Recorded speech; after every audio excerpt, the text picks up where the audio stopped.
relax. You're listening to America at Night with McGraw-Millhaven. Cleveland is a travel writer, travel influencer, YouTuber, and his website is BillOnTheRoad.com. Good evening, Bill Cleveland. Good evening, but we have to clarify, I am not an influencer. That is a bad word, McGraw. Do not ever call. This is literally, no joke, I have, it's in the business that I'm in, it's called a media kit. And I have this thing and I give it to destinations when I'm thinking about coming and visiting and this and that. And it's got a little bio and it's got some of my accomplishments and blah, blah, blah, whatever. And one of the things that I have in there in very big, bold letters is do not ever call me an influencer. There's a bad connotation with that, don't you think? No. Well, I mean, if you're 13 and you're selling mascara, maybe it's not. Well, I quit selling mascara years ago, but anyway, I'm well, and I hope you are as well. Say hi to my Aunt Eileen, who listens every week. Oh, yeah, Aunt Eileen, and don't tell me it's in California. It's in Thousand Oaks. Very good. Yeah. Actually, it's 1,500 Thousand Oaks. She upgraded. Hey-o. Oh, okay. All right. Well, we're talking about the Great River Road, or are we talking about Route 66, or both? What are we talking about today? Well, you kind of get a little mix of both. So I had a book event in Edwardsville, Illinois last night and decided to hang out a little bit longer and explore the area. I know the area pretty well, but you can always find new things. And so now this is great about Southwest Illinois. So you kind of get both. So you get the Great River Road, which I know we've talked about a little bit before, and then you get some Route 66 Americana, which is always a lot of fun. Edwardsville. So before I went to my event last night, I stopped at this little gas station. It's been there forever in Edwardsville, and they turned it into a little visitor center for folks who were coming into town and people who were doing Route 66. Which, by the way, I just learned last night, and I didn't realize this, that Illinois has the largest stretch of Route 66 of any of the states. It's a lot of miles. And so, but what was really cool is, so I was stopping to take a photograph, and while I was doing this, all of these old classic cars kept pulling in one after another, and they just kept coming.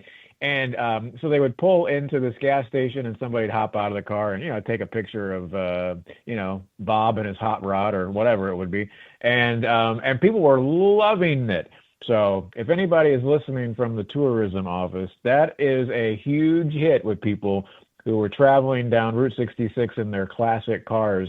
I mean, seriously, just like one right after another, and so that was pretty neat. But do you have a classic car, McGraw? I do not have a classic car. I would love, but I look at them and then I don't buy them, so it's a lot cheaper that way. I think you're right. Yeah. I don't know much about cars either, but I like just looking at them. That's as long as somebody else owns them.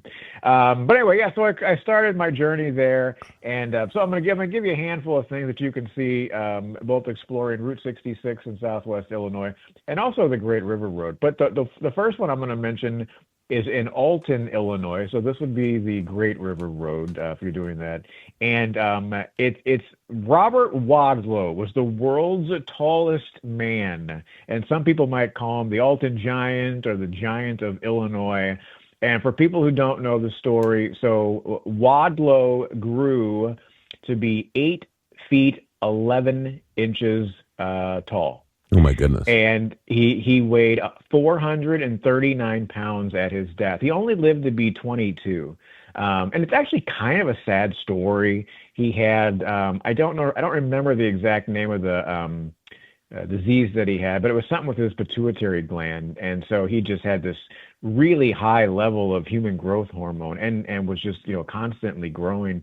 And but there's a big statue downtown in Alton, and they're very proud that he was from there. And if you go into the county tourism office, which is in County History Museum, in Edwardsville, they actually have one of his shoes, and he had, of course, gigantic shoes that would put Shaquille O'Neal to shame. And so, but it is a really interesting story, and I think there've been like documentaries on him, and I know there's a lot of books, and he worked with, I don't know that I'd call it the circus, but I think he did certain those shows where people would come out to see the, Yeah. interesting people. You know what I mean? Yeah. And so, so they've got a statue of him, and they have a bronze replica of his chair. So he had a specially made chair. And so, great photo op. You hop into the gigantic chair there in Halton, Illinois, and of course, I have done that.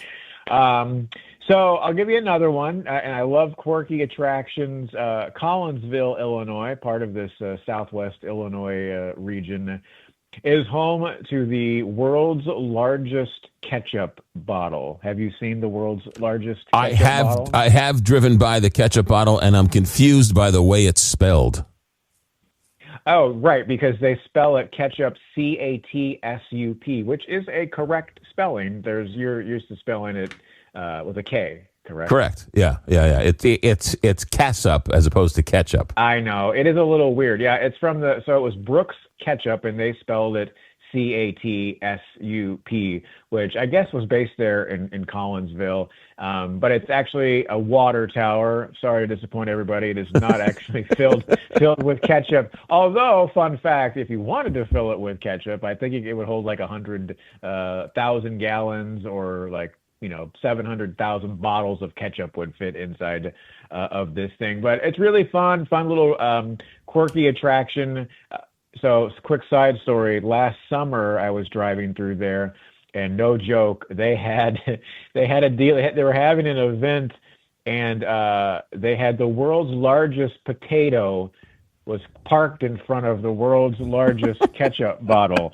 And I live for that, right? So, and it wasn't a real potato, but it was one of these deals where I don't know what the big potato company is or brand or whatever, but they have this thing they would drive all the way across the country, and they would take it to events and things like that. So it was parked perfectly in front of the ketchup bottle, so you could get your picture in front of the potato with the ketchup bottle peeking up from behind. But that's a lot of fun. And then there's just so many cool little towns and things to see. Grafton, Illinois is another one. So this is up the Great River Road.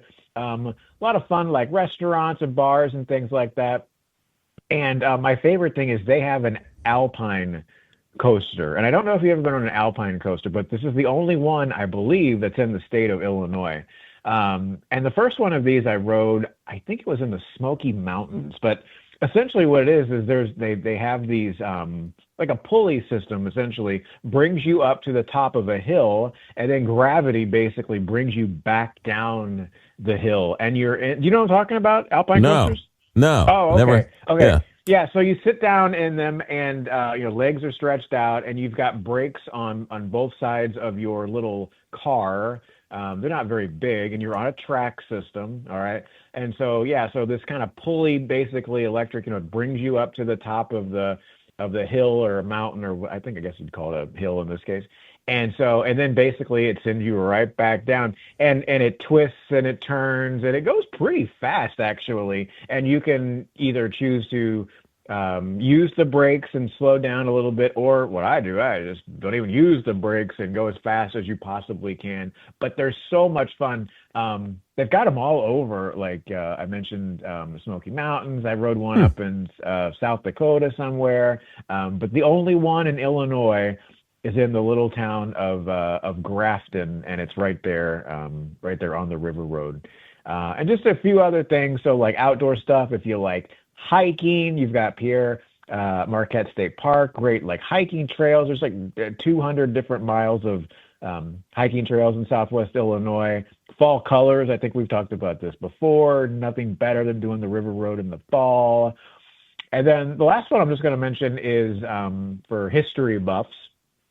Lewis and Clark started their adventure over in Southwest Illinois, and there's a really nice museum that's there, and they've got a nice little film, and they've got like I think it's a 14,000 square foot like visitor center that walks you through what they went through to prepare for that long trip out to the Pacific. And they've got, I don't know if it's a full size replica, but it's a pretty big replica of the boat that they had, and just all of the different things that I guess you wouldn't call it a boat. Yeah, it was a boat.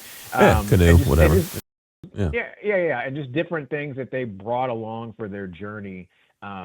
Really, really well done, and that's in Southwest Illinois as well. So yeah, there's so much to see, but especially if you like, and again with the anniversary of Route 66 happening later this year, perfect time to come and check out Southwest Illinois. A couple of years ago, I took a trip up Grafton, but I mean the scenery. Just you don't even have to stop; just drive down the road. It's gorgeous scenery and beautiful vistas of the Mississippi and all that. But there was a while, maybe a couple of years ago. Maybe it was right. I don't know. Maybe it was right before COVID, during COVID, maybe. And we drove up the Great River Road, and it was. I want to say it was early spring, and we drove up by one of the locks and dams, and we saw. I'm not kidding you.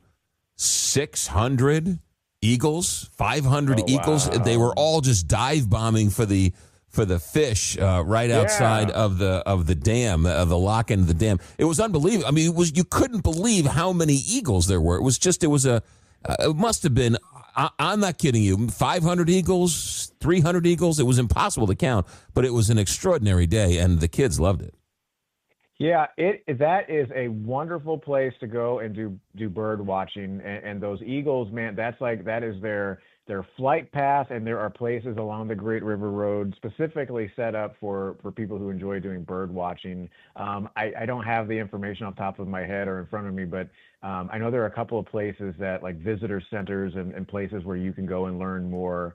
And they have, I wouldn't call it a perch, but they have places where you can go and you're almost guaranteed to see eagles. And now that they're not, I mean, are they even endangered anymore? No. For a long time, but yeah. So you're almost guaranteed to see them. I will never forget.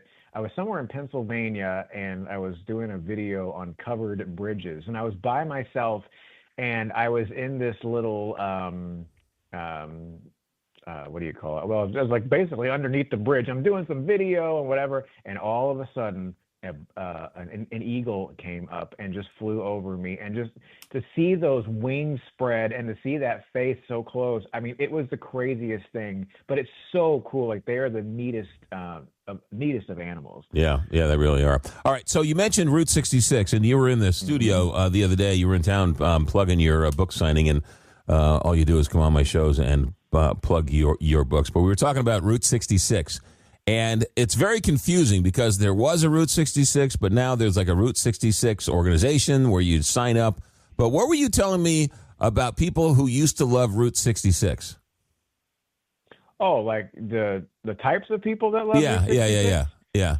Well, I think I mentioned that it was very popular with folks from like Asia, like China and Japan. Absolutely fascinated with Route 66. And so it is always interesting to hear and discover like what people from around the world think about the United States and what little snippets they hear here and there. I'll tell you a great story. So I was in Spain. I've been to Spain twice. The most recent time I went, I was on a train, and we may have to talk about this one night, but I got to do this really cool experience for a week. I'm on a train, and I got to go through northern Spain, and I met this girl. She was really cool. We were about the same age, and we started talking one night about travels and whatever. And I'd asked her, have you been to the United States? And she said, yeah, I've gotten to come a couple of times. And so she was telling me about her very first time in the United States. And she said she was absolutely stunned because she just assumed that everyone this is not a joke. She said she assumed everyone in the United States walked around with a gun holster and guns. And she said when she arrived and noticed that no one really does that, she said she could not believe it because she just had seen stuff in the news and watched movies, and she just, thought, I guess everything was the wild, wild west here. And so she said that was pretty interesting. And so, yeah, you never know. But yeah, for Route 66, it's still very, very big with tourists that come over from Asia. Asia, when they come and visit America, they all want to see Route 66 and see the roadside attractions on Route 66. Yeah. Who knows why they're enamored by it? But that's just an interesting story about how one culture or one country sort of finds Route 66 fascinating. Yeah, and there are hardcore people so I've done Route 66 twice, but I didn't do the actual highway the entire time. So there are people who were like, nope, you didn't do Route 66 because you took part of the highway, and it's not complete anymore. So there are stretches that don't even exist anymore. And then there are some places where, especially if you're headed down, through Texas or whatever, where the highway is literally parallel to the old Route 66. So I'm like, well, why am I going to be on when I can, be on the highway and essentially do the same thing? But it is a lot of fun. I will tell you, there are parts of it that are kind of depressing. Not necessarily in Southwest Illinois, but like I know a couple of places in New Mexico and through parts of Texas where you do see some of these towns that no longer exist anymore because the interstate came through and killed all the business, and then of course people move out. So they're like ghost towns because of the interstate system that came through. But it's still a wonderful drive, and there really is a ton of like Americana with the roadside attractions and things like that. Bill Cleveland. The website is billontheroad.com. We are out of time. Bill, good stuff as always. I got to check out this Alpine roller coaster in Grafton, Illinois. That looks like a good time. All right. Yeah. And the website, billontheroad.com. Safe travels, Bill. We'll check in with you next week. Thanks, man. All right. Sounds good. See you later. You got it. Billontheroad.com, our weekly report with the non-influencer. He's not an influencer. He's a travel reporter. America at Night. Back in a moment. Live from